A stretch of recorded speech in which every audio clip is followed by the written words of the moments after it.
exciting from Continental. They've finally, after, I don't know what, like 15 years, finally come up with the new GP5000. This thing's supposed to turn the industry upside down. And before I get into why it's special and why they say it's special, because I don't know yet, that's what we're going to find out today. I want to give you a little background on what I think about other tires so you guys have an understanding of my approach to rating and reviewing a tire and why I give something high or low marks. I do have another tire review video. I'll post a link in the description if you want to go see that. It has the GP4000 in there, as well as my favorite, and which is still my favorite, the S-Works Turbo 26, not the cotton wall, the standard one. That is my current favorite, so let's start with that. I'll talk about it just briefly. I'm not going to get too deep into this stuff, but I want to give you guys a little background that are just searching for the GP5000 review, so you understand when I talk about the GP5000 what I'm comparing it to. So that S-Works Turbo 26, it has, in my opinion, the best of all the worlds. It is relatively light, it rolls really well, and it has really good flat protection. Well, decent flat protection, and pretty good wear. I think I was getting like, actually I don't want to give you a number, but I get a pretty good amount of time out of the tire. I weigh 165 pounds, I ride that tire at 90 to 95 PSI, and it's a great tire all around. They retail for 55 bucks. I'm sure you can find them cheaper here or there. But anyway, that's currently my favorite. Now, on my bike right behind me, Vittoria sent me a pair of the Corsa Controls because I gave their Corsa Speed, I believe it is, pretty low marks because it just flatted like crazy. Flatted even more than the S-Works Turbo Cottons. And I kind of make that out, that kind of makes that tire to be an irrelevant tire. If it's going to flat that much, we're not going to ride it on a daily basis. We're not going to ride it, you know, training and stuff like that. So Victoria said, hey, this is our training tire. Give this a shot. And I'll give you guys a full review on this. That's coming in the future. I want to get a little more time on these tires. But this is the Corsa Control. It has been a great tire. It has great flat protection. It is one of the most comfortable tires I've ever ridden. This is a 25C. The only problem with this tire is to get that flat protection out of that cotton wall tire with that comfort, it has to be pretty heavy. This thing weighs in at 276 grams is what I weighed. I think they on their website say 285. I'm not 100% sure, but I weighed it in at 287 grams. 278 grams, excuse me. 278. And, you know, for a training tire, that's fine, but when it comes time to start climbing with your buddies, you know you're carrying around an extra 100 grams over some of the lighter tires out there that still have pretty good flat protection. Well, not 100 grams. Well, actually 100 grams because today we're talking about the GP5000. So over the GP5000, this thing weighs 219 grams. So you have 50 grams of tire there you're giving up to ride these. Now, I haven't ridden the GP5000 yet. The GP4000 I gave pretty low marks because I thought that it needed to be ridden at a high pressure to have good rolling resistance, and I thought that it felt kind of stiff and rigid, and it flatted on a rate that was probably on par with that S-Works Turbo 26, where the Turbo 26 just gave you a better road feel, better rolling resistance. So I opted for the 26 to go the highest, or to take the top honors. Today, Continental is resetting that bar. So they've come out with the 5000. It's even lighter, supposed to have even more thorn resistance.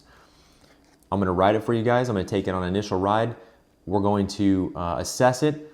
And then I'm going to give you a long-term video. Stay tuned for that. Make sure you subscribe. I'm going to ride these down to where they're, you know, basically bald. And then I'll talk about them, and I'll kind of record and kind of keep track of if there's any flats or sidewall cuts or whatever happens over the course of these tire. But today what we're going to do is we're going to mount these on the bike, and we're going to go for a quick little spin. I'm going to give you my initial thoughts. So let's get these mounted up and let's go for a ride.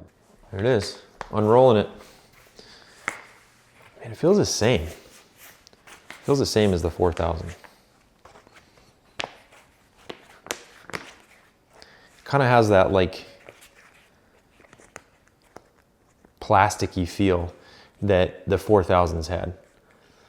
And that's kind of, I mean,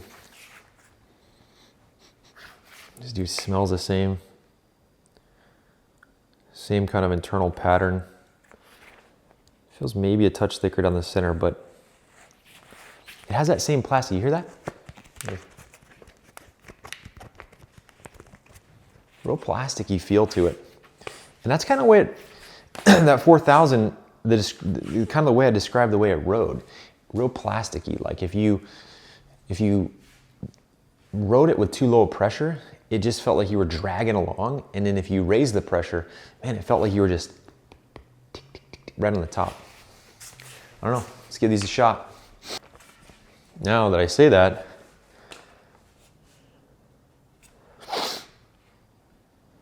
did I get the direction right? I did. So the little arrow, like the pointy end, that's facing forward. You want them pretty smooth.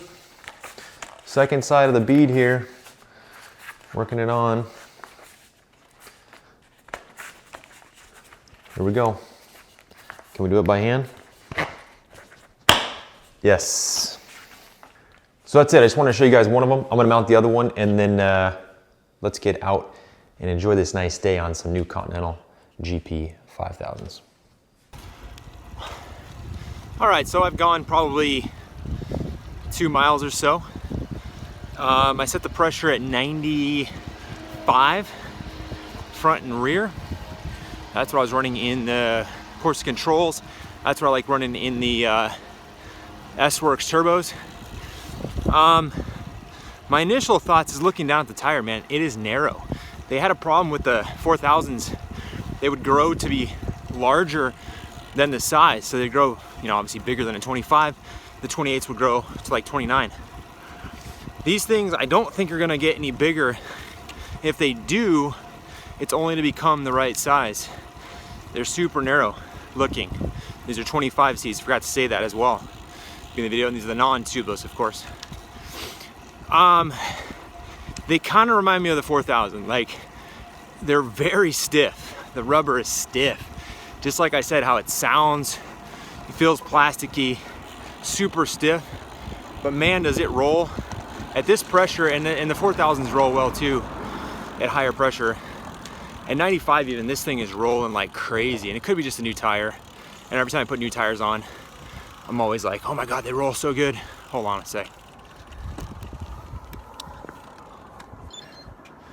But these are rolling exceptionally well. They're hard though, they're rigid. I feel like I'm riding on top of the asphalt. I know that sounds pretty stupid, but you're not really like, the tire's not bending around the asphalt at all. It's just skipping on the top. And it never gives me a really sure feeling in the corners, but we're gonna see. I'm gonna head up here to do a few little climbs, few little hills, see how they corner. But man, do they roll well, and they feel snappy, real snappy. They're light and snappy tires. I hope they don't flat.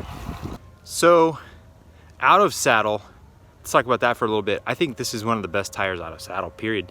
I think the fact they're a little harder, a little crispier tire, when you stand up, again at 95 PSI, which, you know, it's an opinionated subject as far as pressure. I'm sure there's gonna be guys like, it need to be lower, it need to be higher. Look, at 95 PSI, that's kind of what I've been riding everything at, sometimes 90. I wanna try these at 95. I might let a little air out here in just a minute. But at 95, when you stand up on these, like this little short steep climb here, man, it just rockets forward. They're light, they're snappy. They're light and snappy. Little crispy, little chattery feel at 95 though. So I'm gonna hit this hill a couple more times, get a little more feel of what they do. And then I'll probably drop some pressure. I'm gonna make a guess based on the down to 90, and I'm gonna try it there and see if it feels any more cushiony, I wanna say, compliant, less crispy. I think, what I'm thinking in my head right now is the 28, this in a 28 at 90 PSI would be the way to go. Because then you'd have confidence in the corners with a bigger tire, a little lower pressure, more grip, and you still get that great rolling resistance, and the weight would be low in that 28. So I'm excited, or I'm kind of thinking 28, and I'm kind of excited to try those now. let's keep going and hit this hill a couple more times.